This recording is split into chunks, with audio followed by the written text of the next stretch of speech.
Donc, bienvenue dans notre dernier cours avant l'intra. On va regarder aujourd'hui les chaînes de caractères. Donc, on a déjà vu le principe des chaînes de caractères, d'avoir des variables qui sont représentées à l'intérieur de type string, mais on va voir aujourd'hui toute la minutie de la chose, le mécanisme avec lequel c'est engendré, puis aussi différentes fonctions qui peuvent être utiles pour modifier, agencer, retravailler sur des chaînes de caractères. Donc, on va commencer avec les principes fondamentaux des chaînes. Comment est-ce que ça marche derrière? Donc, le principe des chaînes de caractères, c'est un principe assez intéressant parce que l'ordinateur n'est pas capable de sauvegarder des caractères par défaut. Parce que on sait là, que derrière l'ordinateur, quelque part, il y a juste du binaire, juste du 0 puis des 1 qui sont disponibles. Fait que ça fait en sorte qu'avec juste des 0 puis des 1, l'ordinateur doit être capable de dire, ben cette série de 0 et de 1 là, ça va être tel caractère. Pour être capable de faire ça, l'ordinateur utilise ce qu'on appelle une table d'encodage. Fait qu'en plus, c'est comme un peu un code secret. Fait que le principe, je ne sais pas si tu avais fait ça au primaire, mais admettons, tu voulais jaser avec un de tes amis, puis tu faisais ça sur du papier, là, parce que tu n'avais pas de salle dans ce temps-là. On avait besoin de ne pas faire intercepter les messages. Fait que qu'est-ce qu'on décidait de faire? C'est de dire, ben c'est facile. Ce qu'on va faire, à la place d'écrire les lettres du message, on va prendre chacune des lettres, puis on va transformer ça en chiffres derrière. Fait que, mettons, le A c'était 1, le B c'était 2, le C c'était 3, et ainsi de suite. Donc, une fois qu'on avait cette liste-là de caractères puis de nombres qui étaient associés avec, on était capable de traduire notre petit message pour notre ami dans la classe. Ben, si tu prends ce principe-là, ce qu'on a créé, c'est une table d'encodage. Fait qu'il existe une table d'encodage qui existe de la même taille, ben en fait qui existe sur tous les caractères qu'on pourrait afficher dans du code. Fait qu'ici, il y a beaucoup d'éléments superflus. Là. Nous, ce qu'on veut regarder, c'est les premières colonnes décimales, okay? Puis les dernières colonnes CHR. Donc, décimale indique le code qui va être utilisé, puis le caractère va être le caractère qui représente ce code-là. Fait que quand, mettons, j'écris la chaîne de caractères Allo, ce qui se passe derrière, c'est qu'il prend le caractère A, donc il sauvegarde le nombre 97, il prend le caractère L, il sauvegarde le nombre 108, il prend un autre caractère R, il sauvegarde le nombre 108, puis après ça, il prend le caractère O, il sauvegarde le nombre 111. Fait que derrière, quand on sauvegarde une chaîne de caractères, l'ordi, ce qu'il fait pour de vrai, c'est qu'il sauvegarde une série de nombres, mais il y a une table de conversion qui me permet de convertir d'une place à l'autre. Cette table de caractères-là, c'est ce qu'on appelle la table de caractères ASCII. Okay? Donc ici, on peut voir que la table de caractères ASCII, elle a juste un certain nombre d'éléments. Puis à l'intérieur, il y a certains éléments qui ne sont pas là. Particulièrement en tant que francophone, les différents accents ne sont pas dans cette liste-là. Donc, on a différentes tables ASCII étendues, mais qui vont dépendre des différents systèmes que tu utilises. Fait que si vous travaillez avec quelqu'un, mettons, qui a un Mac, puis qui sauvegarde son fichier avec des accents, puis que vous ouvrez son fichier, puis les accents sont tous fuckés, c'est parce que ça faisait partie de différentes tables ASCII étendues entre les différents utilisateurs. Pour prouver que je dis pas de la bullshit en ce moment, on va tester deux petites fonctions de VBA qui va réussir à faire la conversion pour nous entre les deux. Fait que on se fait un petit sous-programme, puis on va l'appeler conversion ASCII.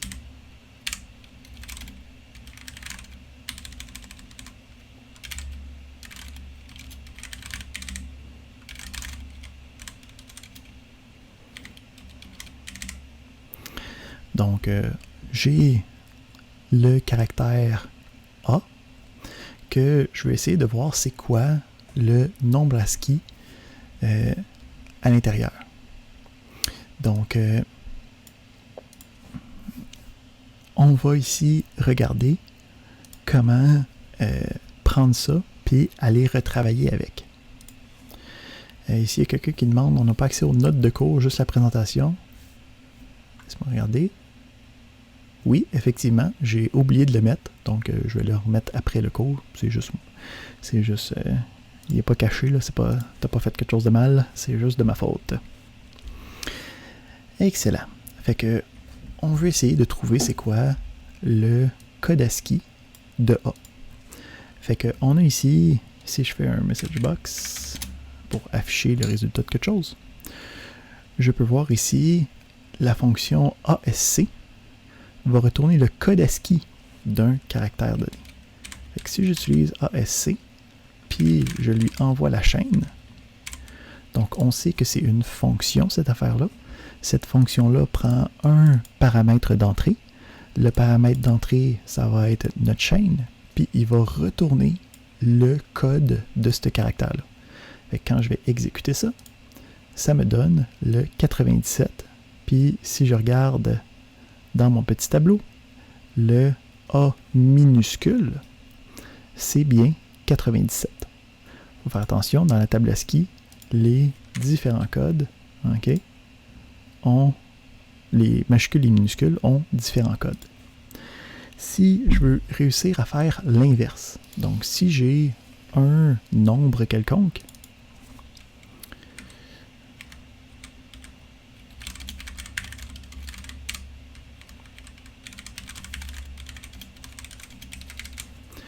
puis je vais être capable de représenter le code ASCII de ce nombre-là, ce que je peux utiliser, c'est la fonction CHR pour character. Donc CHR va prendre le nombre, puis va me retourner le code ASCII qui vient à partir de cette valeur-là. Donc si on regarde ici, on a le O. Si mettons on prend un nombre qui ne ressemble pas à 0, là, pour bien. Après 12, on a P. Ici, qu'est-ce qui est intéressant, c'est que quand on travaille avec ces éléments-là, quand on veut construire des éléments, puis prendre, mettons, des comparaisons entre ces différents éléments-là. Fait que si je dis, est-ce que A, c'est plus grand que A?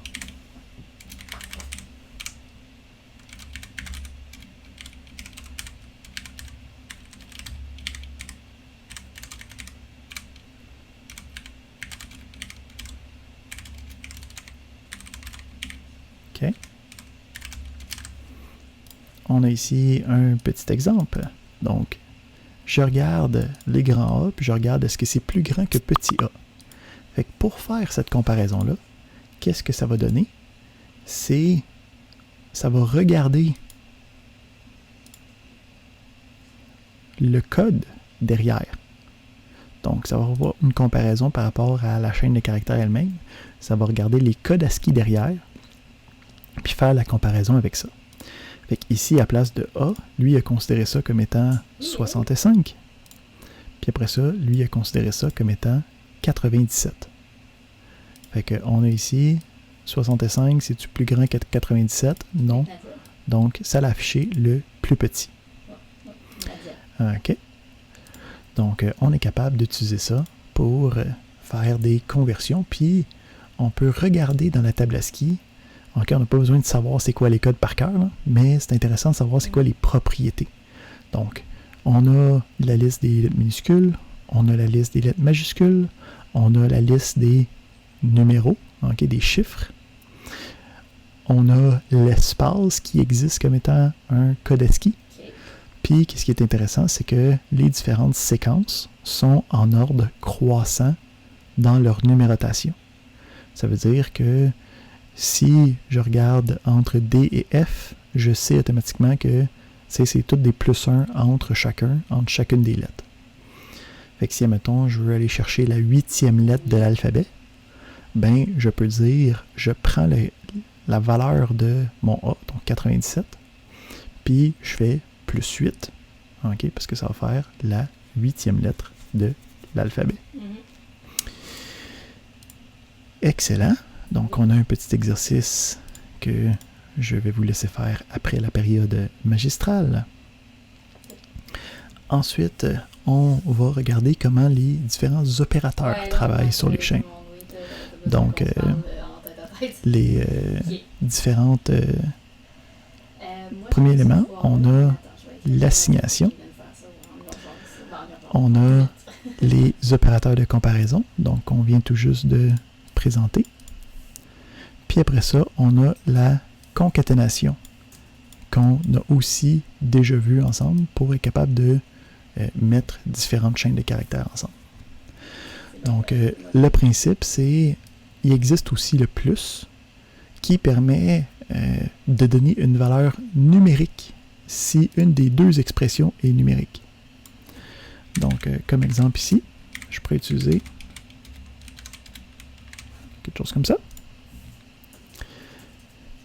Puis le plus, à la place d'être une concaténation de texte, ça l'a transformé tous les éléments en éléments numériques pour faire l'addition. Si ici, j'utilise le « et », je vais avoir une concaténation qui va venir à l'intérieur.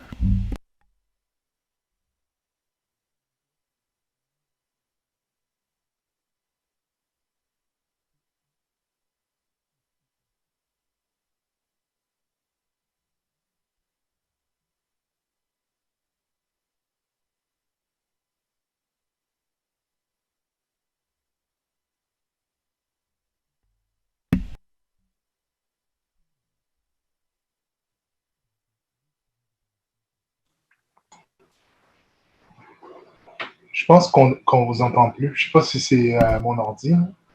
Non, Oui, je t'entends pardon, plus. j'avais muté pendant un instant. Mais j'avais oublié de démuter. Donc, pour les différentes opérations, on a vu que c'est des opérations qu'on connaissait. Puis, on a juste l'addition, okay, qui me permet de faire des additions numériques sur des chaînes de caractères. Parfait. Fait qu'on a une petite série d'autres petits exercices qui nous fait travailler avec ces opérations-là. Ensuite, l'élément le plus important quand on va travailler avec les chaînes de caractères, ça va être le principe des différentes fonctions qui travaillent sur les chaînes. Donc, cette série de fonctions-là, particulièrement le mid et le len, ça va être nos deux fonctions principales qui vont nous permettre de travailler sur les dites chaînes. Donc, si on regarde qu'est-ce que c'est capable de faire, toutes ces affaires-là,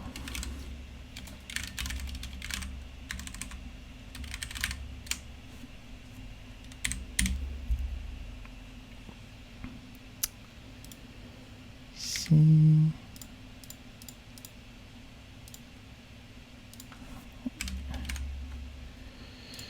c'est quelque chose, ça. On va se mettre une chaîne.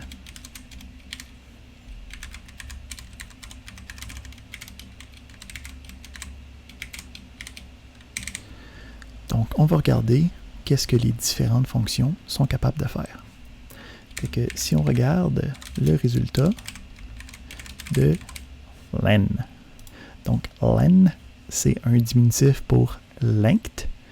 Donc, ça va me donner le nombre de caractères que j'ai dans ma chaîne. Fait que si on me donne 8, parce que j'ai 1, 2, 3, 4, 5, 6, 7, 8 caractères dans la chaîne. Si, en passant, je rajoute un espace, ça me donne 9 parce que le caractère additionnel est considéré comme étant un caractère ASCII. On avait vu un code ASCII pour l'espace, le 32. Donc, c'est considéré comme un ajout de caractère. Donc, notre première fonction, le len, me permet de trouver la taille de la chaîne. Ensuite, on a uCase et lCase qui va permettre de changer la case, donc de convertir en majuscule ou en minuscule une chaîne de caractères. Fait que si je mets en majuscule, je peux voir que toutes les lettres minuscules ont été converties. Ceux qui étaient déjà en majuscule n'ont pas été touchés. Ceux qui n'étaient pas des lettres n'ont pas été touchés non plus. Si on essaye l'inverse, le lCase, on va avoir le même principe. Toutes les lettres qui étaient des majuscules deviennent des minuscules. Les lettres qui étaient déjà des minuscules restent des minuscules. Puis, ceux qui n'étaient pas des lettres du tout, comme l'espace et le point d'exclamation, ne changent pas non plus. Excellent. Oups. On revient ici. Ensuite, on va avoir les différentes fonctions qui me permettent de trouver une sous-chaîne. Donc, le principe de la sous-chaîne, ça va être d'être capable d'extirper une partie de la chaîne comme on en a besoin. Fait ici, je peux utiliser le left qui va prendre deux paramètres. Donc, premièrement, la chaîne avec laquelle je veux travailler, puis après ça, le nombre de caractères que je veux aller sortir de cette chaîne.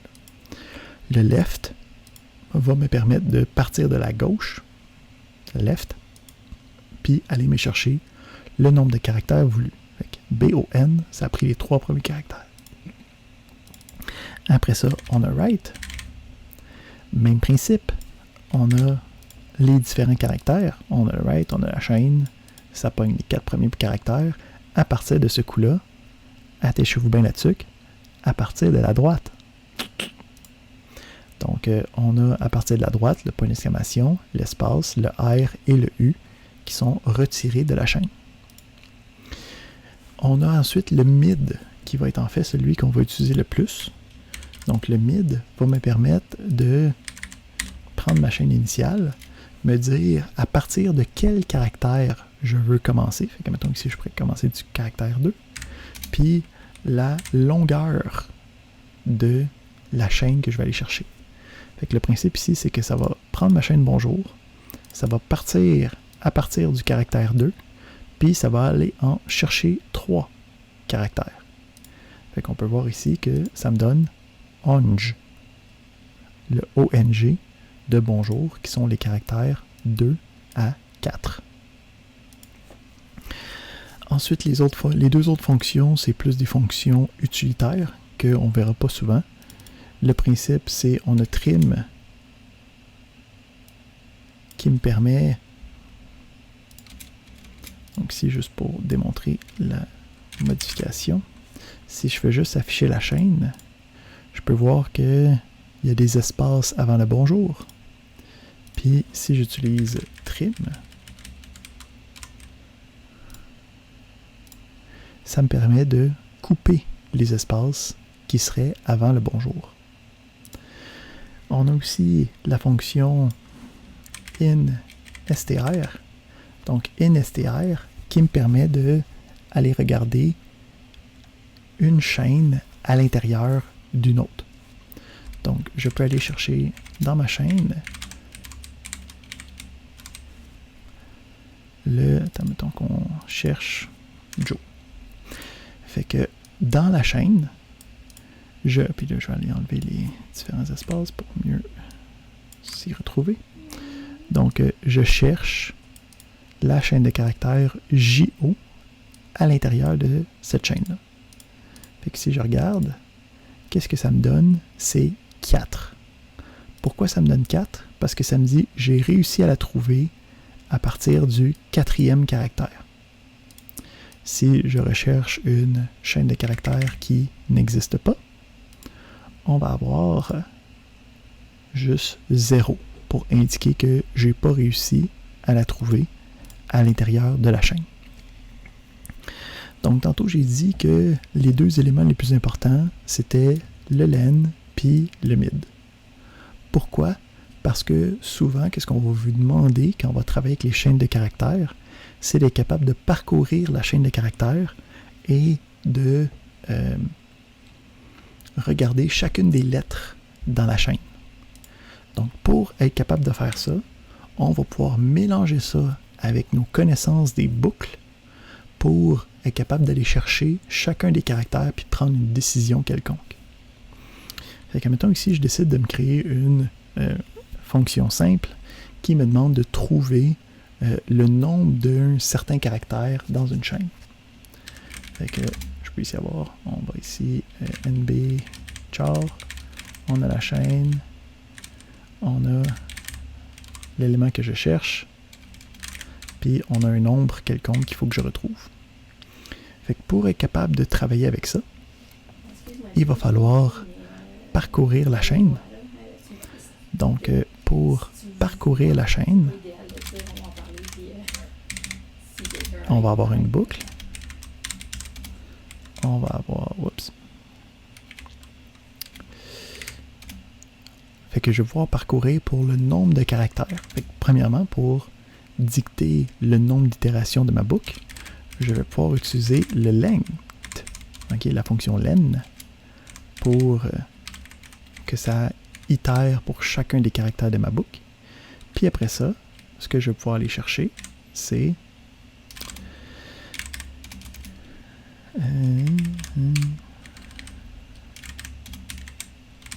le caractère de ma boucle à cet instant-là. Oups, je veux pas des emojis, je veux un. J'ai dit, je veux un égal, merci.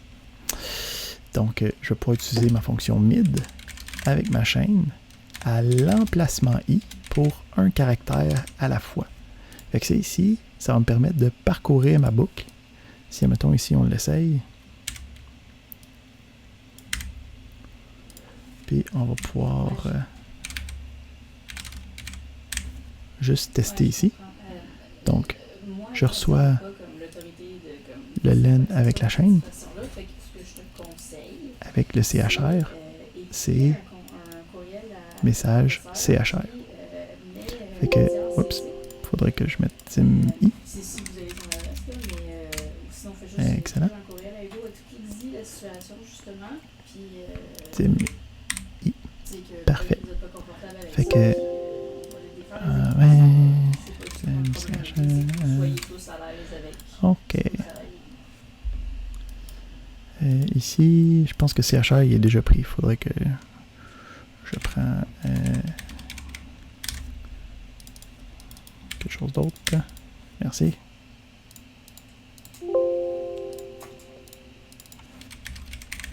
Oui, excellent. Non? C'est supposé être un string. Ouais, je suis tombé perdu aujourd'hui. OK. Fait que on a le principe ici. On va le repartir du début. Fait que on va avoir une boucle qui va aller de 1 jusqu'à la taille de ma chaîne. On a le mid qui va être disponible. Puis on va avoir le caractère. Puis à partir de là, on va pouvoir afficher ce caractère-là. Fait qu'ici, on est capable d'avoir le B, on a le O, on a le N, on a le J, on a le O, on a le U, on a le R. Là, on a un vide, mais en fin de compte, il n'est pas vide. Ce qu'on a, c'est qu'on a l'espace qui va être disponible, hein, qui était dans le bonjour, espace, point d'exclamation. Puis après ça, j'ai un point d'exclamation. OK. Donc, on est capable après ça d'utiliser ça ici. Puis mettons, si je veux rechercher, on va changer ici pour pas que ça casse des choses. Puis je peux regarder. Est-ce que c'est ce que je recherche? Ben, je peux augmenter mon nombre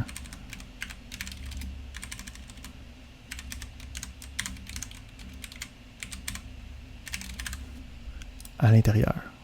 Fait que si à chaque fois que je traverse ma chaîne, je prends un caractère à la fois, à chaque fois que je trouve un caractère à la fois, je regarde si c'est le caractère que je recherche, Puis j'augmente ici mon compteur, qui est ma variable de retour, qui est initialisée en tant qu'entier à 0. Puis à chaque fois, ça l'incrémente de 1, chaque fois que j'en trouve une nouvelle version. Fait qu'ici, je veux tester ça.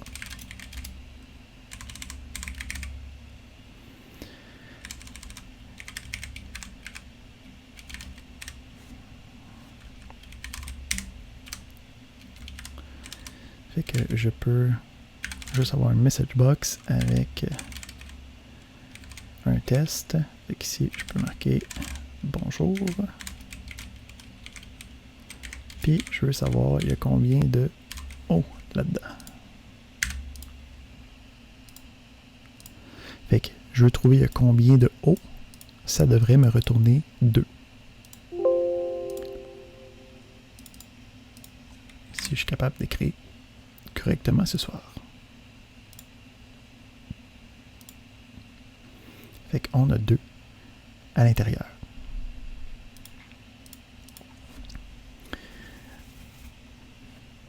Parfait.